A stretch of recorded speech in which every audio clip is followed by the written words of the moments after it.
All right, so today we are diving deep into World War One. We've got some great excerpts here from Pasted Text and World War One Explained to kind of walk us through everything. It's fascinating how, World War One, I think it's easy to think of it as a distant event, Yeah.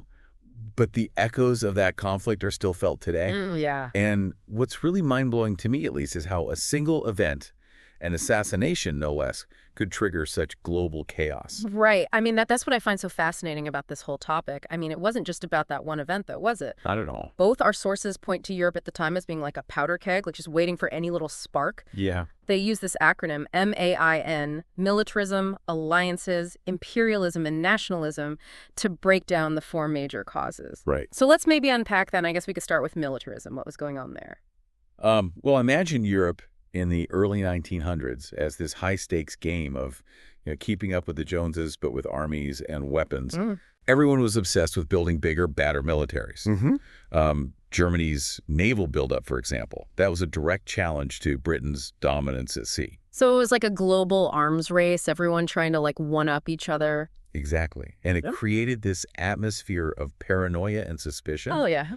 Each nation saw its neighbor's growing military as a threat, leading to a vicious cycle. It's like you buy a bigger lock for your door, your neighbor gets a bigger crowbar, and suddenly everyone feels less safe, not more. Yeah, that makes sense. But how did alliances play into all of this? Weren't they like supposed to prevent wars? Well, ironically, these alliances, which in theory were meant to keep the peace, actually made things more dangerous. Okay. You had the Triple Entente Britain, France, and Russia on one side, and the Triple Alliance Germany, Austria-Hungary, and Italy on the other. These alliances acted like a chain reaction. If one country got into a conflict, their allies were obligated to jump in. So it was like a domino effect. Precisely. Oh, wow. One nation declares war, and suddenly it's not just two countries fighting, it's a whole continent. Diplomacy became a tangled web, each nation tiptoeing around, worried about setting off a chain reaction. Okay, so we've got this like volatile mix of militarism and alliances, but then there's imperialism. Pasted Text talks about this, like scramble for colonies. What was the impact of that? Imagine a pie, right? But this pie represents resources and markets and global influence. Okay. The European powers were all trying to grab the biggest slice, leading to fierce competition. Germany, for example, a rising industrial power, was particularly hungry for colonies and resources, and that challenged the established order, which was, of course, led by Britain. So it was more than just land grabs. It was about economic power and global dominance. Absolutely. And that competition spilled over into Europe, adding fuel to the fire. Yeah. Germany felt like it deserved a bigger slice of the pie, while Britain wasn't willing to give up its share. So resentment and tension were brewing. And then we have nationalism. World War I Explained calls it the pressure cooker, just waiting to explode. What role did that play in setting the stage for war? Nationalism was all about, identity and belonging, but it wasn't always so clear-cut. Take Austria-Hungary, for example. Right. It was this huge empire made up of many different ethnic groups.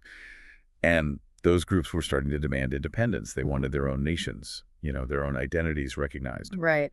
And Pasted Text also mentions, I remember, how France was still really bitter about losing Alsace-Lorraine to Germany in a previous war. And that must have been a major source of tension too, right? Oh, absolutely. Yeah. Nationalism could unite people, but it could also be incredibly divisive, especially when you had empires trying to hold on to diverse populations who were increasingly yearning for self-determination. Wow. So you've got this powder keg of militarism, alliances, imperialism, and nationalism all simmering in Europe. And then in 1914, that spark comes along, that catalyst, the assassination of Archduke Franz Ferdinand. Right. And suddenly, that seemingly isolated event, an assassination, becomes the catalyst that sets the whole world on fire. Okay, let's dive into that.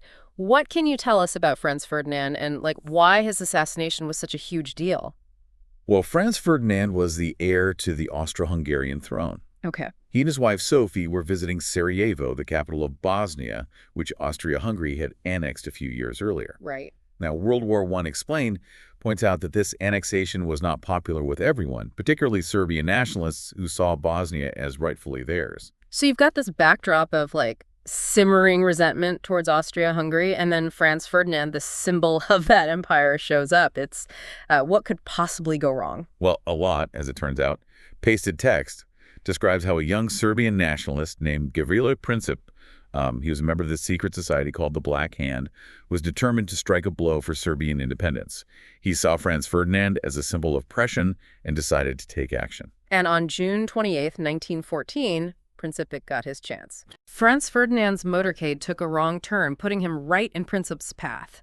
And he fires 2 shots, killing both the Archduke and his wife. Talk about a turning point in history. It is, isn't it? Those 2 bullets echoed across the world. What seemed like a localized act of violence quietly spirals out of control, thanks in large part to those alliances we talked about earlier. All right, so Austria-Hungary is obviously outraged. What happens next? Austria-Hungary, with Germany's backing, sees this as an opportunity to crush Serbia once and for all. World War I Explained calls it a blank check from Germany, Right. essentially giving Austria-Hungary free rein. They issue Serbia an ultimatum, a list of demands so extreme that it was basically designed to be rejected. Yeah, pasted text, actually, I remember. It describes one demand that was particularly outrageous. It was that Serbia had to allow Austro-Hungarian officials to operate freely within their borders, essentially giving up their sovereignty. It was just a blatant provocation. It was. It was a power play. Pure and simple. Austria-Hungary wanted to humiliate Serbia, assert their dominance, and they weren't afraid to use the assassination as an excuse. So what does Serbia do? Well, they're in a tough spot, right? Yeah. They tried to appease Austria-Hungary by agreeing to most of the demands, but refused to completely surrender their sovereignty. It was a gamble, a desperate attempt to avoid war without completely caving in. A gamble that didn't pay off. No, it didn't. Austria-Hungary was determined to punish Serbia. They saw the response as insufficient. And they declared war on July 28, 1914, exactly 1 month after the assassination. And with that declaration, those dominoes started falling. So Austria-Hungary declares war on Serbia, but we know this isn't just a local conflict anymore. What role does Russia play in all of this? Well, Russia was Serbia's ally, bound by a sense of Slavic brotherhood and strategic interests in the Balkans. They saw Austria-Hungary's actions as a direct threat and couldn't just stand by and do nothing. Tsar Nicholas II, though hesitant about war, knew that backing down would damage Russia's prestige and embolden Austria-Hungary. Okay. According to pasted text, Russia's initial response was a partial mobilization of their troops. So like a way of signaling their support for Serbia without fully committing to war. It was a calculated risk, right? I mean, a way to like deter Austria-Hungary without provoking a wider conflict. Exactly. Yeah. They were walking a tightrope, trying to project strength without triggering a full-blown war. But there was one major player who saw things very differently. Germany. You got it. Germany, already on edge and convinced that war was inevitable, saw Russia's mobilization as a direct threat. Right. They issued an ultimatum to Russia demanding a complete halt to all mobilization within 12 hours. They also sent an ultimatum to France, Russia's ally, demanding a declaration of neutrality. Talk about turning up the heat. Yeah. So Germany is basically forcing Russia and France to choose sides with like the fate of Europe hanging in the balance. These ultimatums were the point of no return. Yeah. Diplomacy had failed. Right. The clock was ticking, and the world held its breath, waiting to see how Russia and France would respond. Man, what a cliffhanger. It's incredible how quickly things escalated from like a single assassination to the brink of global war. It is, yeah. I can't wait to find out what happens next. So last time we left off with Germany issuing these like really intense ultimatums to both Russia and France, like demanding that Russia stops mobilizing and that France just declares that they're going to stay neutral. It feels like the pressure is really on. What happened next? Yeah, so picture yourself, like you're Russia in this situation, right? Shit, yeah. You are trying to protect Serbia, who is your ally, but now you have Germany basically like right there breathing down your neck. World War I Explained says that. Like Russia just felt completely trapped. They couldn't back down without looking weak and like damaging their reputation and basically weakening their whole position in the world. So they did something pretty big. They ignored Germany's ultimatum completely and kept mobilizing their troops. Wow, okay. So they just said no. That's a huge move. I mean, defying Germany like that must have had some pretty serious consequences. Yeah, it definitely did. But before we get to that, let's talk about France for a minute. Okay. France was in a really, really tricky situation. They were bound by their treaty with Russia, but they were also facing a potential war with Germany, which would be devastating. According to pasted text, their response to Germany's ultimatum was Well, I guess you could say it was diplomatic. Diplomat. Yeah. So they basically didn't give a straight answer. Exactly. Why? They didn't say no to neutrality, but they didn't say yes either. They were stalling. They were playing for time, trying to figure out the best way to handle this incredibly difficult situation. If they declared neutrality, that would mean basically abandoning Russia, their ally. Right. So Germany's ultimatums basically backfired. They didn't get those clear yes or no answers that they wanted. Not at all. Like, instead of intimidating Russia and France, Germany's aggression really just made them more determined. Bro. It basically proved to them that Germany was looking for any excuse to start a war, and that, trying to reason with them and work things out peacefully through diplomacy, it wasn't going to work. Got it. Okay, so the clock is ticking, the ultimatums expire, and what happens? Well, then, on August 1st, 1914, Germany declared war on Russia. And just like that, all the dominoes started falling, like one after the other. And this, of course, set the stage for a conflict so huge that it would change the world forever. It's really kind of amazing how quickly things escalated. One minute it's all like diplomatic maneuvering and strategizing, and then the next it's a full-blown war.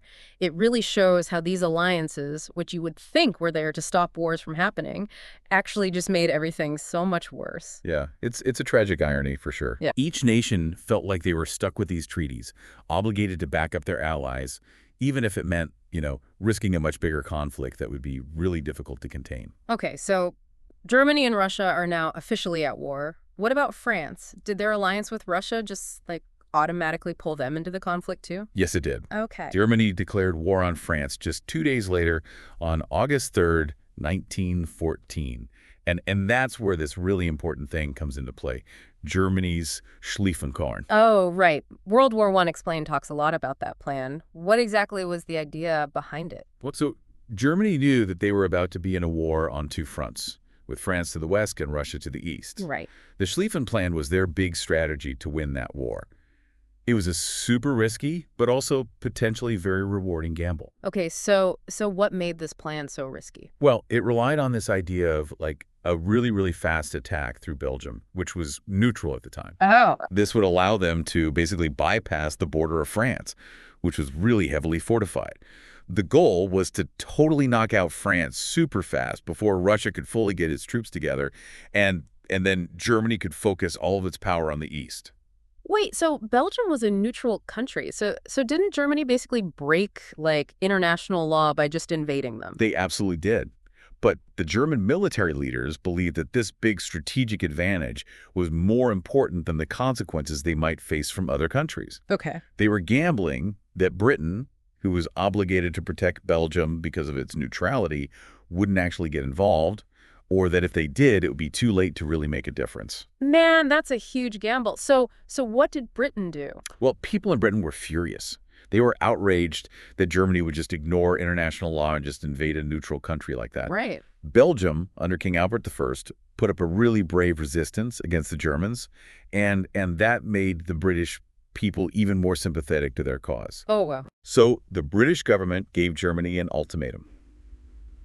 Get out of Belgium. And Germany refused? Yeah, they did. Okay. And so on August 4th, 1914, Britain declared war on Germany.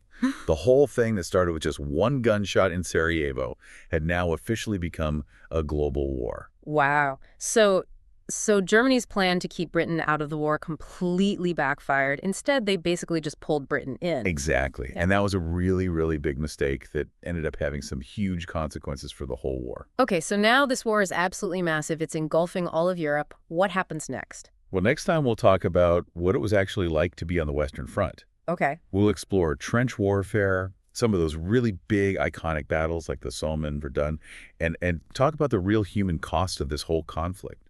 It's a story of bravery and resilience, but also unimaginable suffering. Yeah, it's hard to even begin to imagine what those soldiers went through. So welcome back to our deep dive on World War I. Last time we were talking about how a bunch of alliances and a whole bunch of really bad decisions basically threw all of Europe into this global conflict. Now we're shifting our focus to the Western Front, where this totally brutal new kind of warfare was just about to get going. Okay, so imagine this. The year is 1914. You're this young soldier, like fresh out of training. You're full of patriotism. You're ready to go. You've been told that this war is going to quick. It's going to be glorious. You'll be a hero. You'll defend your country, all that. But when you actually get to the Western Front, you realize it's something else completely. Yeah. World War I Explained talks about this, how the Western Front was just this huge network of trenches that went on for hundreds of miles across France and Belgium. Like, it wasn't the kind of war people were expecting, with horses and big open battles and all that. No, not at all. It was all about attrition. This brutal stalemate where, like, the only goal was to just wear down the enemy little by little, no matter how many people died. Right. And Paste to Text actually does a really good job of, like, describing what it was like to actually be in the trenches. I mean, just imagine this. Yeah. Nonstop artillery fire, explosions so loud you can barely think, the ground shaking all the time. God, that sounds terrifying. It was. You're basically living in this cramped, muddy ditch, surrounded by barbed wire, snipers everywhere. There's this, like, awful stench of death that just hangs in the air.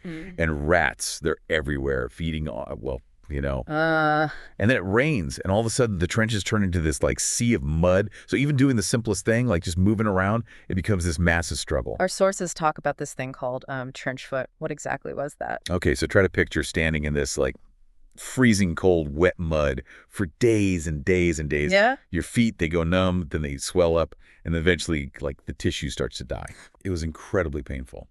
And a lot of times, if it wasn't treated, the only option was amputation. Wow. Trench foot. I mean, it was just one of the many just awful things soldiers had to deal with on the Western Front. It's really hard to even imagine having to live like that in those conditions for months or even years. Yeah. What kept the soldiers going? Well, there was this really strong sense of camaraderie. These guys, they were living and fighting and dying together. Right. They relied on each other completely for everything, for support, for help, for their sanity, everything.